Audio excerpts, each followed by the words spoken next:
Side खबरों के लिए सब्सक्राइब करें फ्लेम मीडिया और उसके बाद बेल आइकन को प्रेस करें ताकि सबसे पहले आपको मिले एक्सक्लूसिव खबरें।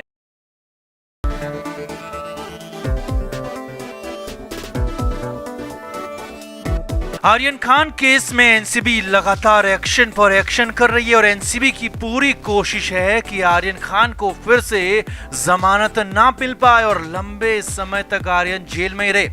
अब हालांकि इस बीच एनसीबी ने जिस तरह प्रभाकर सेल को प्राइवेट पंच यानी कि प्राइवेट गवाह बनाया था, तो वही प्राइवेट गवाह पलट गया और उसने उल्टा एनसीबी पर ही आरोप लगा दिए कि करोड़ों की डीलिंग हो रही है।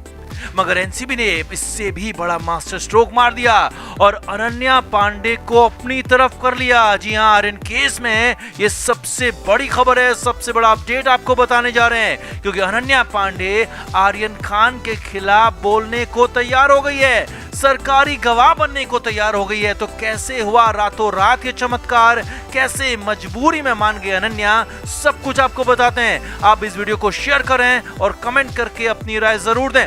तो आर्यन खान जेल के अंदर है, लाख कोशिश के बाद भी जमानत मिल नहीं पा रही, क्योंकि एनसीबी के केस में जबरदस्त दम है। एनसीबी ने पुख्ता तरीके से केस को आगे बढ़ाया है, लेकिन इस बीच तब केस में अचानक ट्विस्ट आ गया जब इस केस में एक प्राइवेट गवाह रहे प्रभाकर सेल ने बड़े बड़े दावे कर दिए और एनसीबी पर आरोप लगा दिया। यहां तक कह दिया कि आर्यन को छोड़ने के लिए 18 करोड़ रुपए मांगे गए थे। यही नहीं, 8 करोड़ समीर वानखेड़े को देने का भी सनसनीखेज दावा कर दिया। इसके तुरंत बाद एनसीबी भी हरकत में आ गई। पहले तो सारे के सारे आरोपों को नकारा और खुद समीर वानखेड़े ने मुंबई पुलिस कमिश्नर को चिट्ठी भी लिख दी कि उन्हें फर्जी केस में फंसाया जा सकता है, उन्हें फर्जी मामले में गिरफ्तार ना किया जाए। यही नहीं, एनसीबी को लग चुका था कि अब तो आर्यन को बचाने के लिए बहुत सारे लोग जुटे हैं, तो तुरंत ही बड़ा और कड़ा एक्शन जरूरी है, कॉन्क्रीट एक्शन जरूरी है, और हुआ भी यही। आर्यन खान केस में अनन्या पांडे से लगातार 2 दिन पूछताछ पहले हुई थी। तीसरे दिन सोमवार को भी अनन्या को पूछताछ के लिए बुलाया गया, लेकिन इसी सोमवार वाली पूछताछ से पहले रविवार की देर शाम अनन्या पांडे सरकारी गवाह बनने के लिए मंजूर हो गई है। जी हां, ये बड़ी खबर है, आपको बताने जा रहे हैं। अनन्या पांडे सरकारी गवाह बनने को तैयार हो गई है और मुंबई में एनसीबी के दफ्तर में 3 बैग में ढेर सारे सबूत एनसीबी को सौंप दिए गए। अब रातों रात ये चमत्कार हुआ, रातों रात अनन्या मान गई, सरकारी गवाह के लिए कैसे रेडी हो गई, अब वो भी समझिए। तो जिस दिन से अनन्या से पूछताछ हो रही है, तो हमने भी आपको बताया था कि अनन्या पांडे इतना सब कुछ जानती है कि लगातार 3 दिन तक उससे पूछताछ हो सकती है। हुआ भी बिल्कुल वही।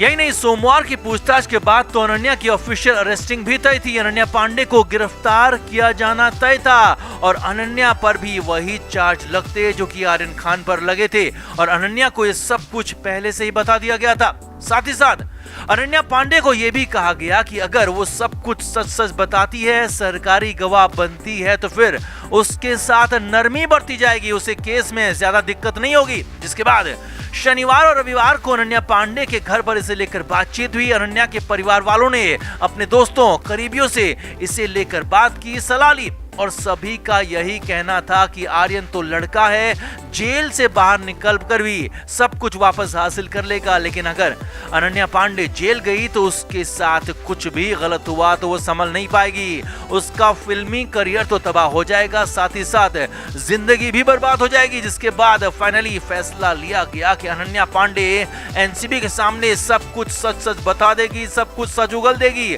और सच बताने का मतलब ही यही है कि अनन्या पांडे सरकारी गवाह बनने को तैयार हो गई है, आर्यन खान के खिलाफ गवाही देने को तैयार हो गई है।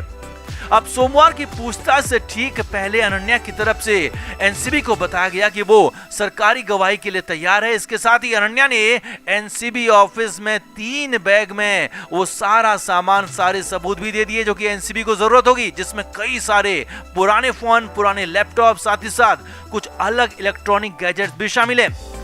यानी कुल मिलाकर आर्यन खान की सबसे करीबी दोस्त अनन्या ही अब उसकी पोल खोलने वाली है और खुलकर खोलने वाली है, और आर्यन का बचना अब लगभग नामुमकिन लग रहा है, क्योंकि रातों रात एनसीबी ने ऐसा चमत्कार करवा दिया, ऐसे अनन्या को अपनी तरफ मिला लिया कि सब कुछ सख्ते में आ गए, सब कुछ अचानक बदल गया। तो आपका इस पूरे अपडेट पर क्या कहना है, कमेंट करके आप भी जरूर बताएं, वीडियो को शेयर भी करें। खबर हैरानी भरी है। आर्यन खान ने जेल के अंदर अपना धर्म बदल दिया है और सबने देखा, सबके सामने ये सब कुछ हुआ, जिसके बाद बवंडर मचा। अब क्या हुआ जेल में, सिलसिलेवार तरीके से पहले उसे समझिए।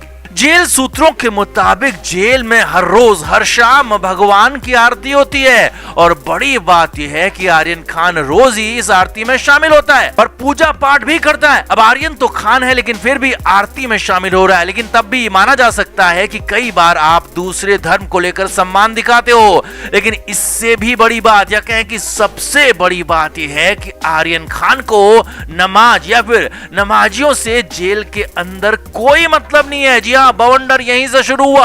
आर्यन खान हर रोज पूजा पाठ में शामिल होता है, हर रोज शाम की आरती में शामिल होता है, तिलक भी लगाता है और जेल के अंदर कुछ लोग जब नमाज पढ़ते हैं, वहां पर नमाज होती है, तो आर्यन खान जेल सूत्रों के मुताबिक वहां से दूर चला जाता है और आर्यन को इससे दिक्कत होने लगी है। जी हाँ, ये बड़ी खबर जेल सूत्रों के हवाले से ऑर्थो रोड जेल के अंदर से आपको बता रहे हैं। आगे देखिए, आर्यन खान ने जेल की लाइब्रेरी से 2 किताबें भी इशू करवाई हैं और हैरानी की बात यह है कि ये दोनों ही किताबें हिंदू देवी देवताओं की किताबें हैं। जी हाँ, आर्यन खान हनुमान और देवी की किताबें पढ़ रहे हैं और उन्हीं को पढ़कर अपना दिन में वक्त काट रहे हैं। अब आर्यन खान मुस्लिम होने के बाद भी नमाज से दूर रहने, नमाज पढ़ने वालों से दूर रहने और पूजा पाठ में शामिल होने, हर रोज तिलक लगाने और यहां तक कि हिंदू देवी देवताओं की किताबें ही पढ़ने से जेल में बवंडर हो गया है। कुछ कैदियों ने इस पर सवाल उठा दिए,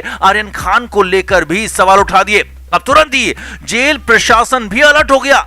हालांकि धर्म किसी का भी अपना पर्सनल मामला है, लेकिन जेल में जब आप 4 से 5 हजार कैदियों के बीच में रहते हैं तो वहां पर तो आर्यन की हिंदू धर्म में आस्था की बात आग की तरह फैल गई और बवाल हो गया। तुरंत ही आर्यन खान की सुरक्षा को लेकर प्रशासन अलर्ट हुआ, तुरंत ही आर्यन खान की सेल को शिफ्ट कर दिया गया। अब जेल सूत्रों के मुताबिक आर्यन खान को उस सेल में, उस बैरक में रखा गया है जिसमें सिर्फ हिंदू कैदी हैं, ताकि आर्यन को कोई खतरा किसी से ना हो और आर्यन को जो भी करना है अपनी मर्जी से वो कर सके। जेल सूत्रों के मुताबिक ये सब कुछ अचानक ही हुआ। जी हां, आर्यन खान शुरुआत के कुछ दिन नमाज के साथ साथ पूजा पाठ से भी दूर थे, लेकिन खबर है कि जेल के अंदर आर्यन खान को एंजाइटी अटैक आया, जिसके बाद आर्यन की हालत काफी ज्यादा खराब हो गई थी। आर्यन बुरी तरह से घबरा गया था और उसके बाद ही आर्यन खान ने हनुमान जी का नाम जपना शुरू किया, हर रोज पूजा पाठ आरती में शामिल होने लगा और तब से ही ये सिलसिला चल पड़ा। वैसे आपको एक और बात बता दें, आर्यन के पिता शाहरुख खान भले ही मुस्लिम है, लेकिन आर्यन की मां गौरी हिंदू हैं और गौरी खान अपने घर में भी पूजा पाठ करती रहती हैं और सारे हिंदू फेस्टिवल्स भी वहां मनाए जाते हैं और हो सकता है कि आर्यन खान पर उसका भी असर हो।